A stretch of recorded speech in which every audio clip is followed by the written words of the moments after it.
दोस्तों अगर आप ये चाहते हो कि आप जो भी पढ़ो वो पूरी तरह से आपके दिमाग में बैठ जाए तो इसके लिए कुछ ऐसी टेक्निक्स होती हैं जो हम आजमाते हैं और जो भी ब्रिलियंट लोग होते हैं, जो भी ब्रिलियंट स्टूडेंट होते हैं, वो सभी इन टेक्निक्स को अपनाते हैं, जिस वजह से वो बार बार क्लास में टॉप करते हैं। वो जिस भी फील्ड में जाते हैं उस फील्ड में वो टॉप करते हैं। और आज के वीडियो में आपको मैं वो चीजें, वो टेक्निक्स बताऊंगा जिससे आप जो भी पढ़ोगे वो बड़ी ही आसानी से याद रख पाओगे। देखो वीडियो के एंड में जो टेक्निक आने वाली है वो one of the best technique होती है जो टॉपर्स इस्तेमाल करते हैं, तो आप लोग वो टेक्निक देख के ही वीडियो को छोड़ना। सबसे पहली चीज पे आते हैं कि जब भी हम किसी चीज को याद करते हैं तो वो चीज हमारी दो तरह की मेमोरीज में जाती है, या तो वो हमारी शॉर्ट टर्म मेमोरी में जाती है या तो वो हमारी लॉन्ग टर्म मेमोरी में जाती है। जो शॉर्ट टर्म मेमोरी में जो भी चीजें जाती हैं वो हम जैसे ही याद करते हैं वो शॉर्ट टर्म मेमोरी में चली जाती है और फिर हम कुछ दिन में क्या बोलूं, कुछ घंटे में ही उसको भूल जाते हैं। लेकिन जो चीजें हमारी लॉन्ग टर्म मेमोरी में चली जाती हैं उसे हम हमेशा याद रखते हैं। मतलब आपने जो भी चीजें पढ़ी, जो भी इंफॉर्मेशन ली, अगर आप उसे शॉर्ट टर्म मेमोरी से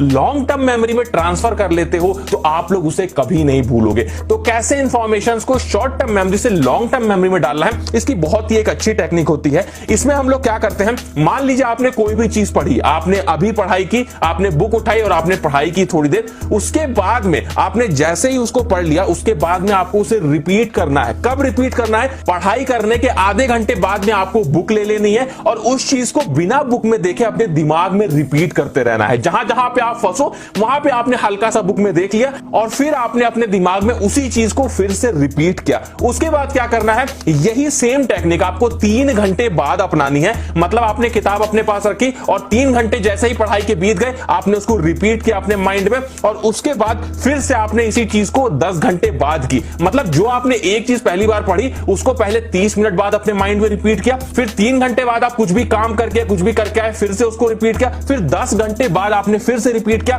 और लास्ट आपको 24 घंटे बाद, मतलब एक दिन के बाद फिर से आपको रिपीट करना है। और आपने जैसे ही ये 4 प्रोसेस अपना ली, आप देखोगे कि आपकी जो शॉर्ट टर्म मेमोरी थी, जो शॉर्ट टर्म मेमोरी की इंफॉर्मेशन थी वो लॉन्ग टर्म मेमोरी में ट्रांसफर हो जाएगी, जो आप कभी भी नहीं भूलोगे, जिससे आप ज्यादा लंबे समय तक उस चीज को याद रख पाओगे। अपने दूसरे टिप की बात करते हैं जिसका नाम है read and repeat in your own words. क्या करना है आपको, आपने जो भी चीज पढ़ी, मान लो आपने कोई भी सब्जेक्ट पढ़ा, उसको आपने बुक की लैंग्वेज में पढ़ा, आपने जब बुक में पढ़ा तो आप बुक की लैंग्वेज में ही पढ़ोगे, लेकिन उसको 30 मिनट बाद जब आप रिपीट करोगे तो उसे आप अपनी लैंग्वेज में पढ़ोगे। मतलब अपनी लैंग्वेज में, अपने वर्ड्स में रिपीट करोगे। तो इससे होगा क्या, जब किसी भी पढ़ी चीज को हम अपने वर्ड्स में रिपीट करते हैं तो हमारा दिमाग उसको तेजी से एनालाइज करता है और उसे रखने में, मतलब उसे स्टोर करने में हमारे माइंड में बहुत ज्यादा हेल्प मिलती है। तो ये टेक्निक अगर आप अपनाओगे तो बहुत तेजी से इंफॉर्मेशन को स्टोर कर पाओगे।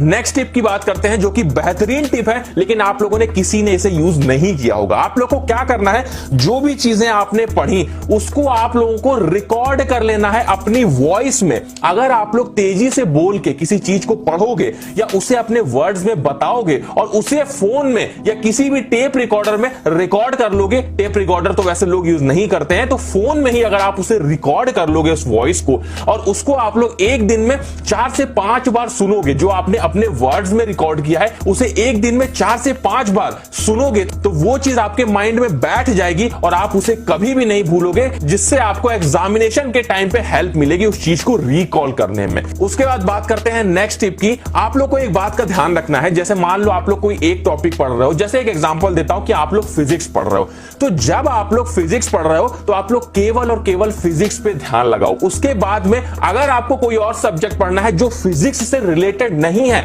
जैसे आप लोग को हिस्ट्री पढ़नी है, तो आप लोग फिजिक्स पढ़ रहे हो, फिजिक्स के बाद जब आपको हिस्ट्री पढ़नी है तो कम से कम 1 घंटे का गैप देना है दोनों सब्जेक्ट्स में, क्योंकि अगर आप अलग अलग सब्जेक्ट्स को एक ही साथ पढ़ने की कोशिश करोगे तो हमारे माइंड में वो पूरा लेथन हो जाएगा और हमें जो भी चीज हम चाहते हैं वो नहीं पढ़ पाएंगे, पूरा मैसअप हो जाएगा। तो इसलिए आप ये कोशिश करो कि जब एक सब्जेक्ट पढ़ रहे हो तो अगले सब्जेक्ट को पढ़ने से पहले 1 घंटे का गैप दो, जिससे पहले सब्जेक्ट में जो हमने पढ़ा है वो हमारे दिमाग में पहले बैठ जाए, उसके बाद ही हम नए टॉपिक को पढ़ें, नई चीजों को समझें। उसके बाद बात करते हैं अपनी सबसे बेहतरीन टिप पे, जो कि हमारी लास्ट टिप होने वाली है, लेकिन ये one of the important tip होने वाली है, क्योंकि ये टिप टॉपर्स अपनाते हैं, ये टिप वो लोग अपनाते हैं जो बहुत जिनकी तेज मेमोरी होती है और उन्होंने अपनी मेमोरी इसी वजह से तेज की होती है। और इस टेक्निक को बोलते हैं बिकम अ टीचर। जी हां दोस्तों, अगर आप स्टूडेंट हैं तब भी आपको टीचर बनना पड़ेगा। इससे मेरा क्या मतलब है, मान लीजिए आप किसी चीज को याद करना चाहते हैं, तो उस चीज को सबसे पहले आपने पढ़ लिया, उसके बाद में आपने उसको 30 मिनट बाद रिकॉल किया, 24 घंटे बाद रिकॉल किया,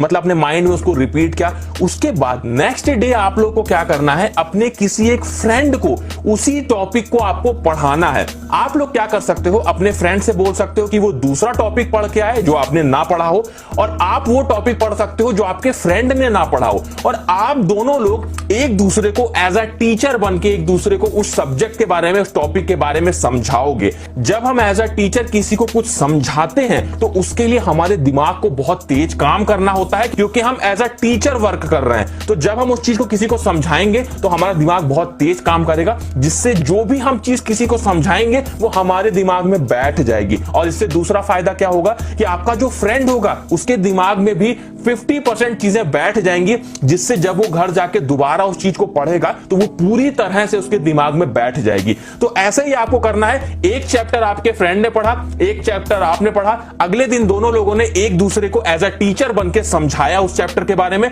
और आपके फ्रेंड ने आपको समझाया। इससे वो चीजें जो आप लोग समझाओगे एक दूसरे को वो पूरी तरह से आपके दिमाग में बैठ जाएंगी, जिससे वो चीजें आप कभी भी नहीं भूलोगे। आपके एग्जाम्स में ज्यादा से ज्यादा नंबर आ पाएंगे। अगर ये वीडियो आपको पसंद आया तो वीडियो को लाइक करिएगा, अपने सभी दोस्तों में शेयर करिएगा, और इसी तरह के वीडियोस देखने के लिए हमारे पेज को फॉलो करना मत भूलिएगा।